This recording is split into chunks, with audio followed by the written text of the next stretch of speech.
За миний амьдралын зөв шийдвэрүүдийг одоо миний оюун санаа удирдсан уу? Эсвэл хэн нэгэн ямар нэгэн зүйл аль эртнээс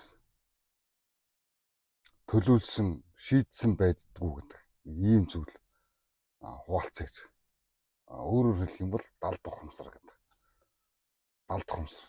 Далд ухамсарыг бол одоо хүмүүс маш өөр ч гэдэг юм уу хачин сонин одоо төвшөнд ярьж байна л да. Тэгээ би бол аль ч номонд бичигдээгүй гэдэг юм уу те. Тийм байдлаас нь ойлгож ярих гэж одоо бодож байгаа. Мэдээж хүн болгоно далд ухамсарыг бол одоо энэ хүний л одоо нэг зүйл гэдэг шүү дээ. Тийм учраас янз янзын байдлаар ойлгодог, хардаг, мэдэрдэг ч гэж одоо болно гэж. Тэгээд би үзэхдээ бол ингэж байна. Далд ухамсар бол ямар нэгэн байдлаар дадал юм байна. Зуршил юм байна. Айдас юм байна. Магадгүй итгэл үнэмшил юм байна. Магадгүй одоо ийм туршлага юм байна. Өөрийн гэж. Зөвхөн өөрийн. Энэ зүйл гэдэг. Өөрөөр хэлэх юм бол нэг ийм байдаг шүү дээ. Нэг ямар нэгэн орчинд ч гэдэг юм уу те.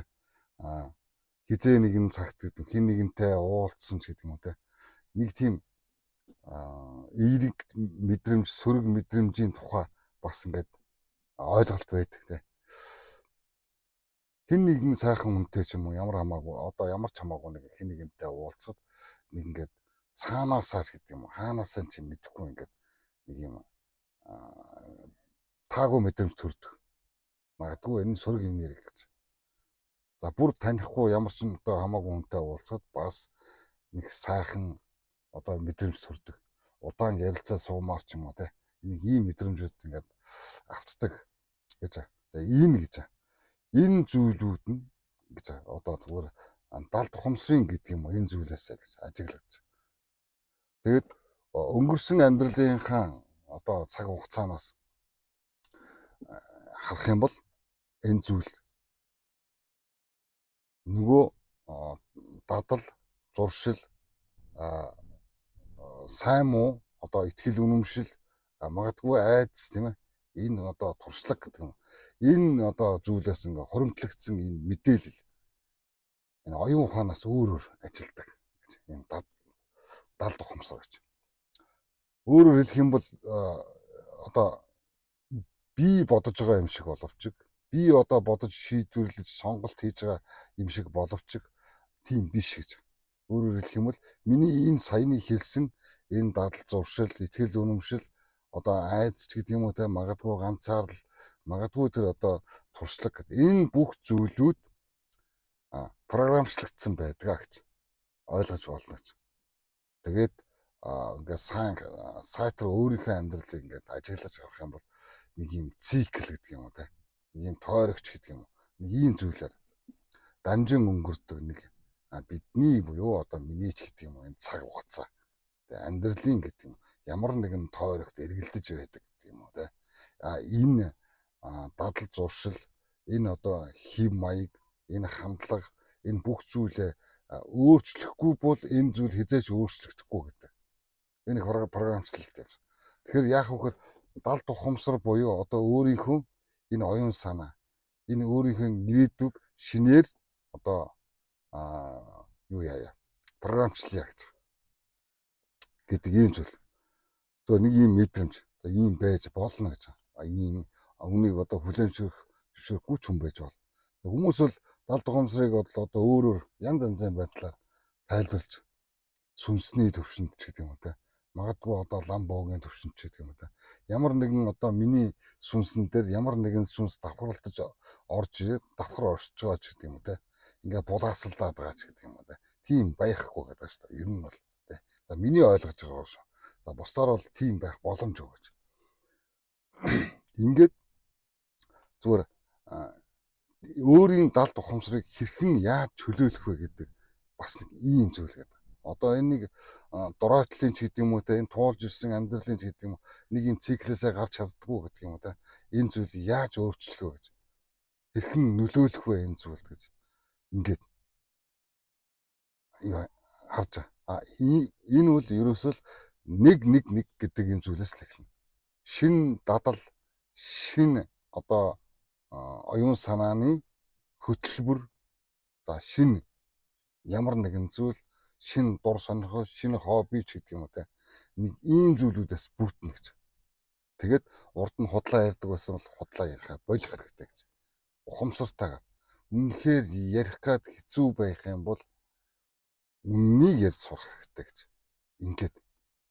Хэрвээ одоо арх угаад гэдэг юм архины хамааралтай болцсон ч гэдэг юм бол те. Энэ одоо циклээ одоо өөрчлөхийн тулд яах вэ гэж. Энэ дагалт ухамсар, энэ ирээдүйд бичигдэж байгаа програмчлалыг яаж өөрчлөх вэ гэвэл энэ зуршлуудыг шинээр өөрчлөнө гэж. Ийм зүйл харагдаж байгаа. За миний ойлгож байгаа бол бусдаар бол одоо нэг ямар нэгэн ид шид тохиох ч гэдэг юм уу да ямар нэгэн зүйл байх боломжгүй юм шиг санагдаж. Тэгээ би өөрөөр хэлбэл ингэж харж байгаа. Нөгөө дэлхий өөрөө нэг бүхэл зүйл гэж үзэж байгаа. Дэлхий дээр байгаа зүйл тэдний нэг эдис гэж байгаа. Одоо би ч мөн ялгаагүй эдис.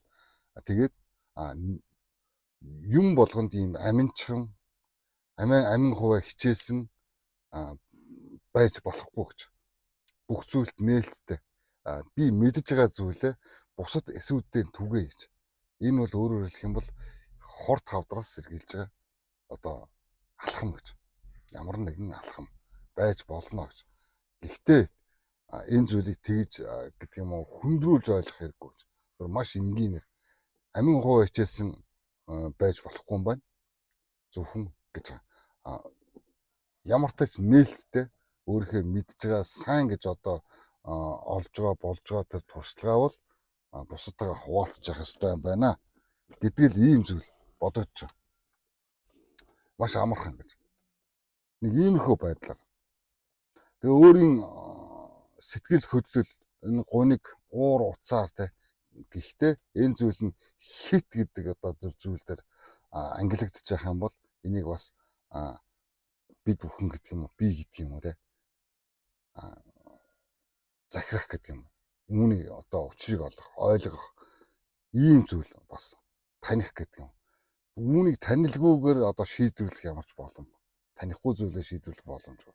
Ийм учраас эдгээр хит гэдэг энэ одоо нэр томьёонд одоо автаж байгаа уур уцаарч гэдэг юм ганцаардал тэмээ гомдол цөхрөл баясгалан гэдэг юм. Эдгээр зүйлсүүдийг таньж би энэхүү сэтгэл хөдлөлд хэрхэн хандж байгаа вэ гэдгийг бас энэ далд ухамсартаа шинээр бичиж эхэлнэ.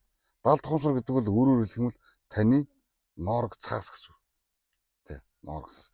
Энэ дээр та өөрийнхөө хүссэн амьдралын хэм маягийг шинээр бичиж програмчлахыг хэлээд байна. Би ирээдүйд ямар амжилтанд хүрэх вэ? Яаж амьдрах ёстой вэ? Тэр одоо бодож байгаа дүрслэл бүх зүйл гэж байна. Энэ зүйл гэж байна. Гэхдээ энэ бол манифестээс өөр зүйл гэдэг байна. Энэ бол далд ухамсарт өөрийнхөө хувь тавилан шинээр програмчлах гэж. Бусдаар бол ямар нэгэн одоо бурхан, ямар нэгэн одоо ид шидэн таны хувь тавилан бичдэг тийм зүйл биш ээ гэж. Зөвхөн бид бүхэн бол өөрсдийн нөгөө сайн муу үйлдэл үг энэ үүний гэдэг юм уу үр дагавраар л бид нар ирээдүгөө бүтээж ядгаа гэж хэлэх гээд байна. Өөрөөр хэлэх юм бол энд далд ухамсараар энийг өөрчилж болно л гэж хэлэх гээд байна. Дотоод хүнтэйгээ сайн ярилцаж түүнийгээ бас сонсож байх нь бас маш чухал байдаг. Мэдээж чадахгүй, мэдэхгүй те би ойлгохгүй ч гэдэг юм. Тийм зүйлүүдээр дүүрэн байх тусмаа бүр сайн гэж. Харин тэдгээрийг бүгдийг чадна, мэднэ, ойлгоно ч гэдэг юм. Ийм зүйлүүдээр орлуулна гэдэг ч юм. Энэ бол нөгөө шинээр програмчлалын эхлэл гэж одоо харж болох юм. Зүгээр жишээ гэж би ярьж байгаа шүү. Тэгээд өөрийгөө танилгүйгээр гэж та өөрийгөө удирдах боломжгүй. Мэдээж энэ бол ирээдүйтэй хамаатай.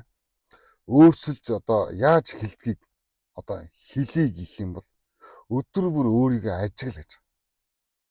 Тийм ээ. Сөрөг бодлоо эргээр соль. Ердөө ингээл болоо. Ийм зүйл. Тэгээ бодол гэдэг бол ийм хүчтэй гэж. Шинээр програмчлах тухай гэж.